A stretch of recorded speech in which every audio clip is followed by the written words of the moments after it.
ಪ್ರಿಯ ಶಿಕ್ಷಕ ಬಂಧುಗಳೇ, ಎಲ್ರಿಗೂ ನಮಸ್ಕಾರಗಳು. ಇವತ್ತು ಮರುಸಿಂಚನ ಕಾರ್ಯಕ್ರಮದಲ್ಲಿ 6ನೇ ತರಗತಿ ಇಂಗ್ಲೀಷ್ನಲ್ಲಿ ಮಾಡಬೇಕಾದಂತಹ ಆ್ಯಕ್ಟಿವಿಟೀಸ್ಗಳ ಬಗ್ಗೆ ತಿಳಿದುಕೊಳ್ಳೋಣ. ಸೊ ಇವತ್ತಿನ ಒಂದು ಟೈಟಲ್ನ ಹೆಸರು ಅನ್ಲಾಕ್ ದ ಇಮ್ಯಾಜಿನೇಷನ್ ಎನ್ನುವಂತಹ ಒಂದು ಟೈಟಲನ್ನು ಹೊಂದಿದೆ. Unlock the imagination.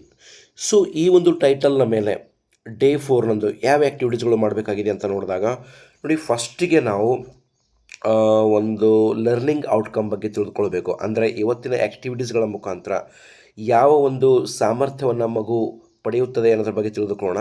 ಸೊ ಫಸ್ಟಿಗೆ ನೋಡಿ, responds to comprehension questions related to stories and poems in your home language or English or sign language, orally and in writing, that is phrases or short sentences.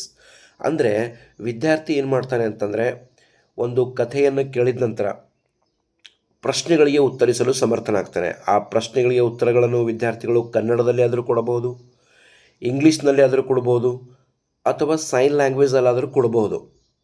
So ಇದು ಇವತ್ತಿನ ಒಂದು ಕಲಿಕಾ ಫಲವಾಗಿದೆ. So ಇಲ್ಲಿ ಒಂದು ಸ್ಟೋರಿಯನ್ನು ಕೊಟ್ಟಿದ್ದಾರೆ. ಈ ಸ್ಟೋರಿಯನ್ನು ಓದಿಬಿಟ್ಟು ನಾವೇನು ಮಾಡಬೇಕು, ವಿದ್ಯಾರ್ಥಿಗಳು ಪ್ರಶ್ನೆಗಳಿಗೆ ಉತ್ತರವನ್ನು ಕೊಡಬೇಕಾಗುತ್ತೆ.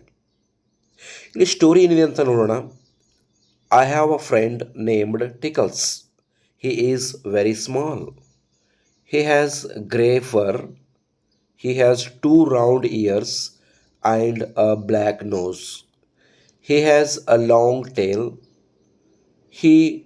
His favorite food is cheese. He is afraid of cats. Do you know what kind of animal Tickles is? So ಈ ಕಥೆಯನ್ನು ಓದಿದ ನಂತರ ವಿದ್ಯಾರ್ಥಿಗಳು ಈ ಕೆಳಗಿನ ಪ್ರಶ್ನೆಗಳಿಗೆ ಉತ್ತರವನ್ನು ಕೊಡಬೇಕಾಗುತ್ತೆ. ಫಸ್ಟ್ ಪ್ರಶ್ನೆ ನೋಡಿ, what is my friend name? So friend name ಏನಿದೆ? Tickles. Is Tickles small or big? Tickles small ಇದೆಯೋ ಬಿಗ್ ಇದೆಯೋ? ಈಗಾಗಲೇ ನಾವು ಕಥೆಯನ್ನು ಓದಿದ್ದೇವೆ. ಟಿಕಲ್ಸ್ ಸ್ಮಾಲ್ ಆಗಿದೆ. What colour is Tickles fur? ಟಿಕಲ್ನ ಒಂದು ಫರ್ ಯಾವ ಕಲರ್ನಲ್ಲಿದೆ? ಗ್ರೇ ಕಲರ್ನಲ್ಲಿದೆ.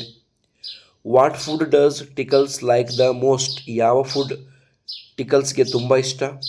ಚೀಸ್ ತುಂಬ ಇಷ್ಟ. What are the Tickles afraid of? Tickles ಯಾವುದಕ್ಕೆ ತುಂಬ ಅನಿಸ್ತದೆ?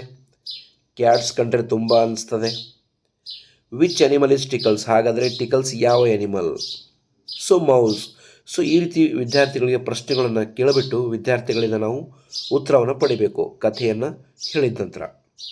ಸೊ ಇದು ಏನಾಗಿದೆ ಅಂತಂದರೆ ಆ್ಯಕ್ಟಿವಿಟಿ ನಂಬರ್ 1. ಆ್ಯಕ್ಟಿವಿಟಿ 2 ಏನಿದೆ ನೋಡಿ, read the Pom given below and answer the following questions. ಇಲ್ಲಿ ಶಿಕ್ಷಕರು ಯಾವುದಾದ್ರು ಏನು ಮಾಡಬೇಕಪ್ಪ ಅಂದರೆ, ವಿದ್ಯಾರ್ಥಿಗಳಿಗೆ ಈ ಒಂದು ಪದ್ಯವನ್ನು ವಿದ್ಯಾರ್ಥಿಗಳ ಮುಂದೆ ಓದಿ ಹೇಳಬೇಕಾಗುತ್ತೆ. ಆ ನಂತರ ಹೇಳಿದ ನಂತರ ವಿದ್ಯಾರ್ಥಿಗಳಿಗೆ ಪ್ರಶ್ನೆಗಳನ್ನು ಕೇಳಬೇಕು ಮತ್ತು ವಿದ್ಯಾರ್ಥಿಗಳಿಂದ ಉತ್ತರವನ್ನು ಪಡಿಬೇಕಾಗುತ್ತೆ. ಇದು ಆ್ಯಕ್ಟಿವಿಟಿ ನಂಬರ್ 2. ಇಲ್ಲಿ ನೋಡಿ, ಈ ಒಂದು ಪದ್ಯದಲ್ಲಿ ಯಾವ ರೈಮಿಂಗ್ ಸ್ಕೀಮ್ ಬರುತ್ತೆ ಅಂತ ಅದನ್ನು ಕೂಡ ನಾನು ಬರೆದಿದ್ದೇನೆ.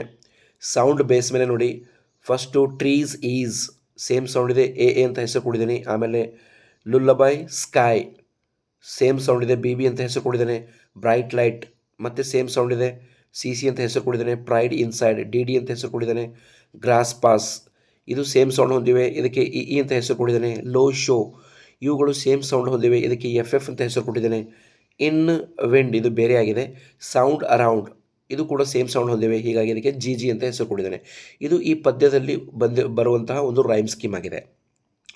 ಈ ಪದ್ಯವನ್ನು ಓದಿದ ನಂತರ ನಾವೇನು ಮಾಡಬೇಕು, ಶಿಕ್ಷಕರಾದವರು ವಿದ್ಯಾರ್ಥಿಗಳಿಗೆ ಪದ್ಯಕ್ಕೆ ಸಂಬಂಧಪಟ್ಟಂಥ ಪ್ರಶ್ನೆಗಳನ್ನು ಕೇಳಿ ವಿದ್ಯಾರ್ಥಿಗಳಿಂದ ಉತ್ತರವನ್ನು ನಾವು ಪಡಿಬೇಕಾಗುತ್ತೆ. ಸೊ ಪ್ರಶ್ನೆಯಿಂದ ನೋಡಿ, what is the title of this poem? ಈ ಒಂದು ಪದ್ಯದ ಟೈಟಲ್ ಏನು ಅಂತ ಎನ್ನುವುದನ್ನು ವಿದ್ಯಾರ್ಥಿಗಳಿಗೆ ನಾವು ಕೇಳಬೇಕಾಗಿದೆ. ಸೊ ಈ ಪದ್ಯದ ಒಂದು ಟೈಟಲ್ ಏನಿದೆಯಪ್ಪ ಅಂತಂದರೆ ವಿಸ್ಪರ್ಸ್ ಆಫ್ ನೇಚರ್ ಅಂತ. ಈ ಪದ್ಯದ ಹೆಸರೇನು? ವಿಸ್ಪರ್ಸ್ ಆಫ್ ನೇಚರ್ ಎನ್ನುವುದು ಈ ಒಂದು ಪದ್ಯದ ಹೆಸರಾಗಿದೆ. What do you think is the man's best friend? ಮನುಷ್ಯನ ಬೆಸ್ಟ್ ಫ್ರೆಂಡ್ ಯಾರು? ಸೊ ಮನುಷ್ಯನ ಬೆಸ್ಟ್ ಫ್ರೆಂಡ್ ನೇಚರ್.